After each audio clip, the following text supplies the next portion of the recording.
If you've lived in Illinois long enough, there's a good chance you've passed places where entire towns once stood without even realizing it. Across this state are communities that disappeared for reasons most people have never heard. These are 12 ghost towns in Illinois, and number 1 is the one that stays with you. Number 12, Cairo, Illinois. At the very bottom of Illinois, where the Ohio River meets the Mississippi, there's a city that was once expected to become one of the most important places in America, a place people believed would grow into a major hub where 2 of the largest rivers in the country came together. The place was called Cairo. For a time, it really did feel that way. At its peak in 1920, the city had over 15,000 residents, with grand Victorian homes, a busy riverfront, and a post office that ranked among the busiest in the country, all built around a location that should have made it thrive. Even Mark Twain used it in Huckleberry Finn as the point where Huck and Jim could finally reach freedom, but in the story, they drift past it in the dark and miss it completely. For Cairo, that ended up being more than just fiction. As railroads expanded, they began to bypass the city, and the economy slowly started to weaken. Then, in 1967, a 19-year-old black soldier home on leave was found dead inside the Cairo police station under circumstances the community never accepted, with police calling it self-inflicted and many residents believing it was murder. What followed didn't fade. Tensions escalated into years of unrest, with boycotts, violence, and armed groups forming, including a white civilian militia known as the White Hats. And over time, businesses shut down and families began to leave. The decline didn't stop. By 2020, Cairo's population had fallen to just over 1,700 people, a loss of nearly 90% from its peak. Today, the buildings are still there. Large homes, empty streets, and entire blocks where structures once stood, now reduced to open lots. The rivers are still there too, but the city that was supposed to grow around them never did. Number 11. Bishop Hill, Illinois. There was once a town in Illinois built by people who crossed an ocean believing they were creating a perfect society. A place where everything would be shared and life would be completely different from anything they had left behind. It was called Bishop Hill. In 1845, a Swedish preacher named Eric Jansen led his followers there after declaring himself the vicar of Christ on earth, promising to build what he called a new Jerusalem on the Illinois Prairie, a story that would come to an abrupt end just a few years later inside a courthouse. Jansen's beliefs had grown increasingly extreme, bringing him into conflict with Swedish authorities who arrested him repeatedly for illegal religious gatherings, and as pressure mounted, he sent a scout to America to find land before leading around 1,400 followers across the Atlantic to settle in Henry County, Illinois. Many didn't survive the journey. Those who made it arrived to harsh conditions, living through a brutal winter in dugouts carved into frozen ground with very little food. But the people who endured it went on to build something remarkable. Within a few years, the colony had brick buildings, mills, workshops, a church, and shared housing, operating under a system where everything was owned collectively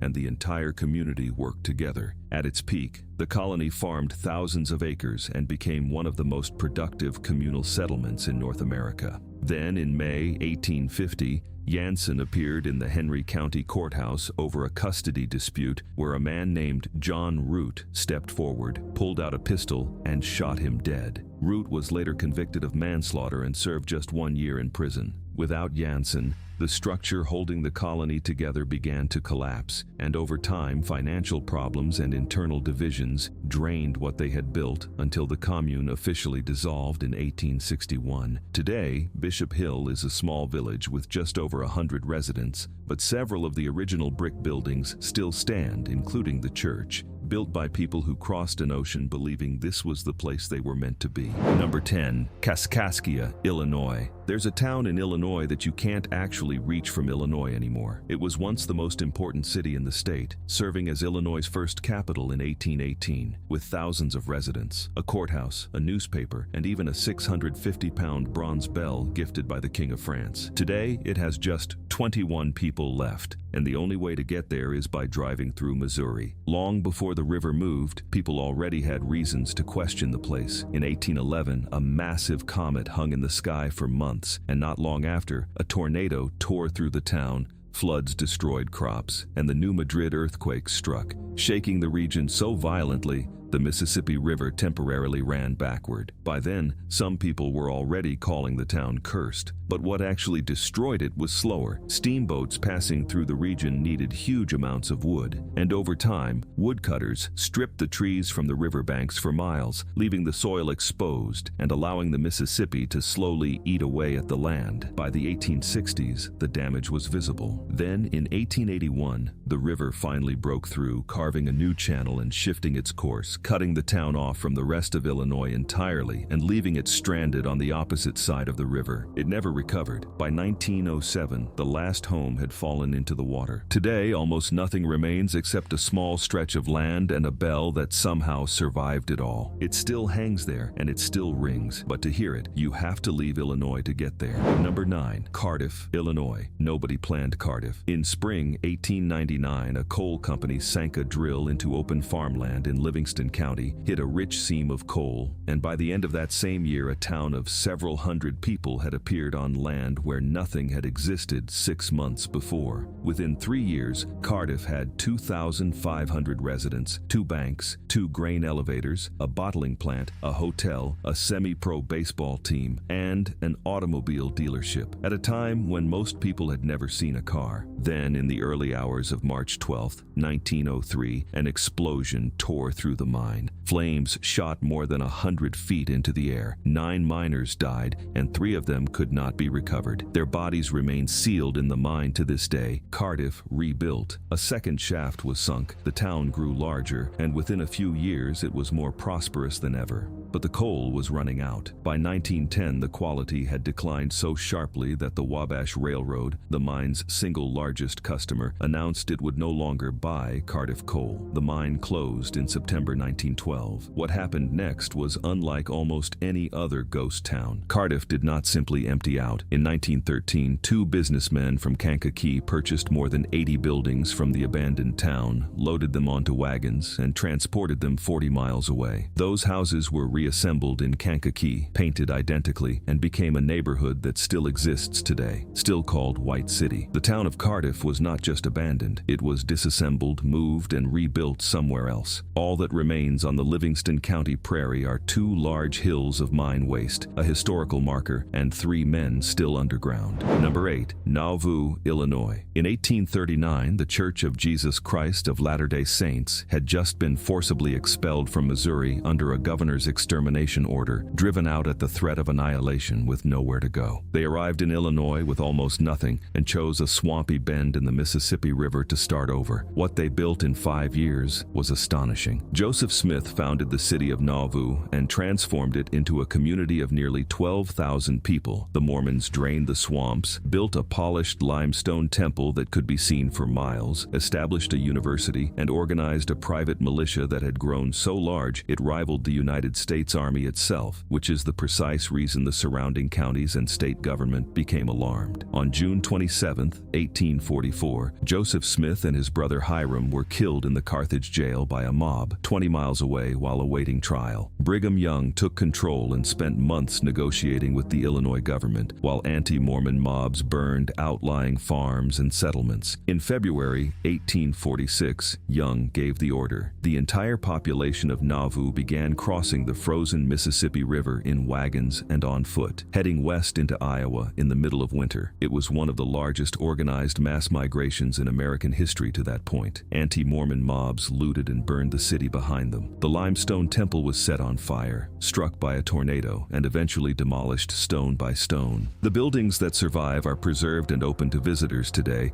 but the city they built, the one large enough to make Illinois nervous, was abandoned in the dead of winter by people who had no choice about leaving. Number 7. Pullman, Illinois. George Pullman built the most perfect town in the world. That was not a boast. That was the official verdict of an international exposition in Prague in 1896. He had constructed it on the south side of Chicago in 1880 as a model community for his railroad car workers. Clean homes, tree-lined streets, parks, shops, and a library. He controlled every element of it. Workers paid rent directly to the Pullman Company. Company inspectors checked homes for cleanliness. rules. Alcohol was banned everywhere except the hotel where executives entertained guests. He also controlled their wages. In 1893, an economic depression hit the country. The Pullman Company cut workers' wages by 25% and did not cut rents. When a delegation of workers tried to present their grievances directly to Pullman, he refused to meet them and fired the people who showed up. On May 11, 1894, the workers walked off the job. Eugene Debs and the American Railway Union joined in solidarity. Within weeks, 250,000 workers across 27 states had stopped working. Every major railroad west of Chicago came to a halt, and the mail stopped moving. President Cleveland sent federal troops to Chicago on the 4th of July. Violence erupted. 26 people were killed. Debs was arrested and imprisoned, and the strike was broken. Pullman never recovered from it. He died in 1897 with his reputation destroyed. His family buried him in a lead-lined steel vault encased in concrete because they were genuinely afraid his former workers would desecrate his grave. In 1898, the Illinois Supreme Court declared the company town illegal. A corporation had no right to own and govern a community. Pullman was absorbed into Chicago, and the most perfect town in the world became an ordinary neighborhood. If this kind of story is what you watch this channel for, subscribe. We go deeper every single week. Number 6. Old Shawneetown, Illinois. The oldest white settlement in Illinois did not go down without a fight. It battled the Ohio River for over 100 years, and for over 100 years it won. Old Shawneetown was one of only 2 towns in America chartered directly by the United States government, the other being Washington, D.C. Its roots go back to 1748, and it was home to the first chartered bank in Illinois Territory, established in 1816. When Chicago was still a frontier outpost barely worth mentioning, Shawneetown was where settlers came to get the loans that started their lives. According to a story locals still tell, Chicago businessmen once came to Shawneetown asking to borrow money. The bankers turned them down. Chicago was too far from the Ohio River to ever amount to much. The Ohio had other plans for Shawneetown instead. The town flooded regularly, built levees, flooded again, raised them higher, and flooded again. A folk song about Shawneetown's floods became popular across the state. An English traveler visiting in 1817 wrote that he could not understand why so many people kept living in a place so reliably destroyed by water. Then came January 1937. The Ohio surged over Shawneetown's 60-foot levees and put 15 feet of water in the streets. When it receded, only 20 of the town's 400 homes were still habitable. Residents lived in tent cities for months. On December 14, 1937, the state and federal government did something that had never been done in American history. They approved the relocation of an entire town. Homes were loaded onto rollers and physically moved 3 miles northwest to higher ground. The new Shawneetown was built on the bluffs above the river. Old Shawneetown still exists, with a few residents who never left. The 1839 Greek Revival Bank building still stands on the main street, columns intact, doors locked, on a street almost no one walks anymore. Number 5. Valmeyer, Illinois. In August 1993, the United States Army Corps of Engineers made a deliberate choice.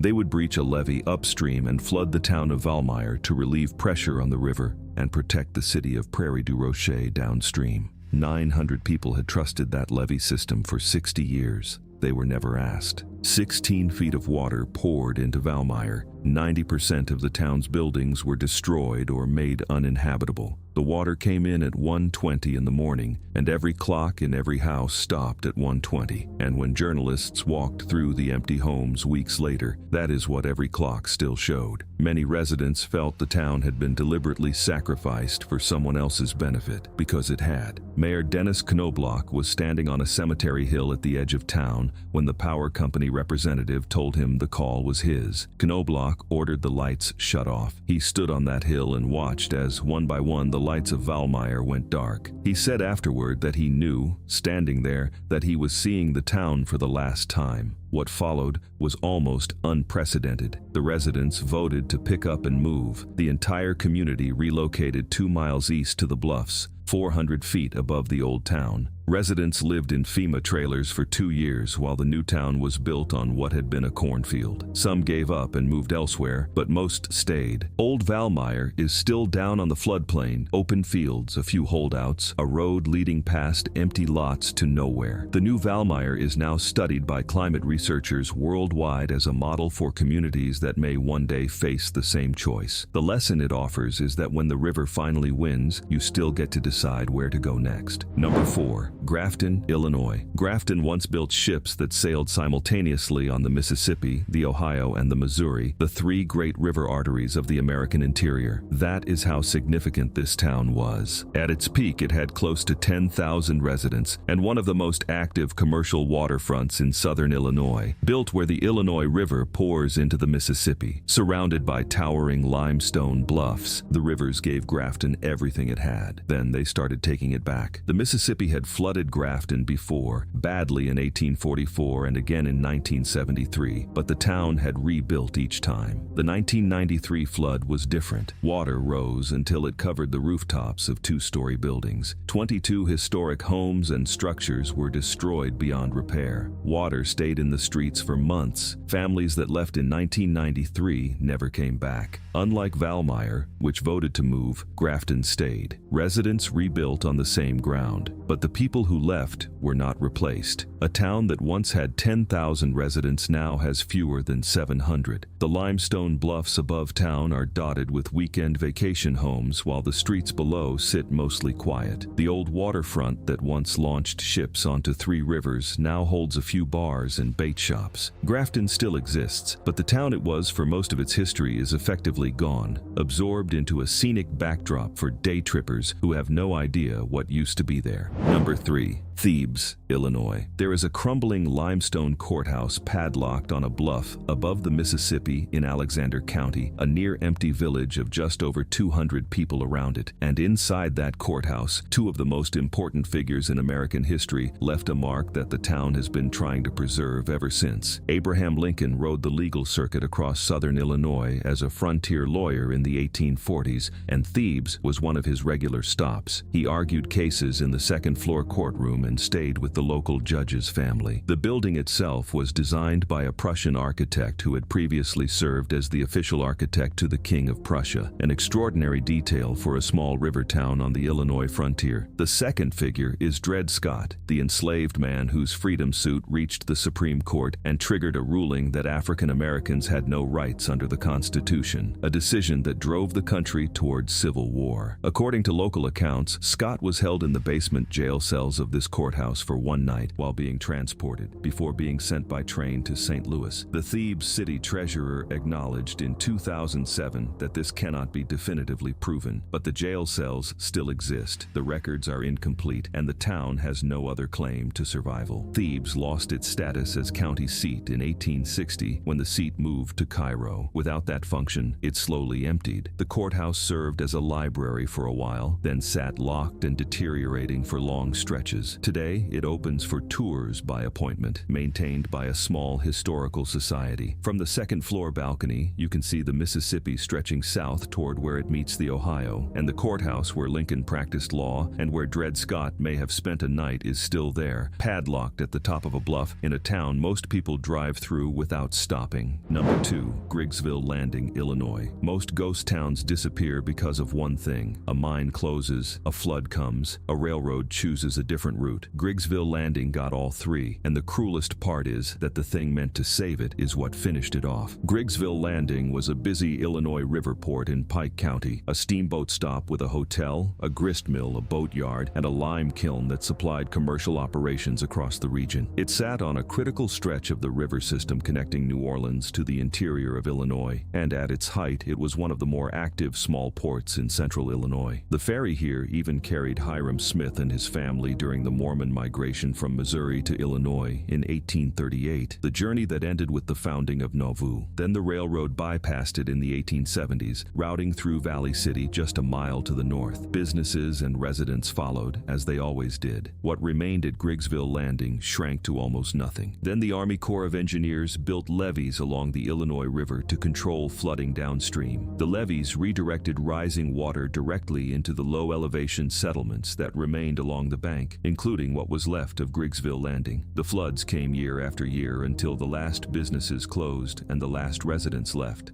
Today, the site is part of a state wildlife area. The 1850 lime kiln still stands near the riverbank, one of the few structures that survives. The rest has been reclaimed by the floodplain the levees were supposed to protect against. Number 1. New Philadelphia, Illinois. In 1819, a man who had been enslaved his entire life bought his own freedom, saving money in secret for years and calculating the cost of it $1 at a time. His name was Frank McWhorter. After gaining his freedom, he moved to Illinois, bought land in Pike County, and in 1836 did something that had never been done before in the United States. He founded and legally registered a town. He called it New Philadelphia. He laid it out with wide streets and sold land to anyone who wanted it, black or white, creating a community that was integrated decades before the Civil War, just 25 miles from one of the largest slave markets in the region. It became a stop on the Underground Railroad, a place where people escaping slavery were told they would be safe if they could make it there. And everything he built had a purpose. McWhorter used the money from selling land to buy his family out of slavery, spending the equivalent of hundreds of thousands of dollars over his lifetime to free 16 relatives, and even after his death in 1854, he left instructions for his family to continue until everyone was free. For a time it worked, but in 1869, the railroad came through the area and chose a route that bypassed New Philadelphia, and without a rail stop, businesses began to leave, followed by the families who depended on them. By the early 20th century, the town was gone. Today, the land where it once stood is a flat field in western Illinois, with rows of corn running where the streets used to be, and only a marker at the edge of the road to show it was ever there. He is buried less than a mile away in a small cemetery overlooking the land where he built it. A man who bought his own freedom, built a town where it wasn't supposed to exist, and lost it because a railroad chose a different path. Drop a comment and tell me what town you're from so we can cover it next. Subscribe so you don't miss the next one.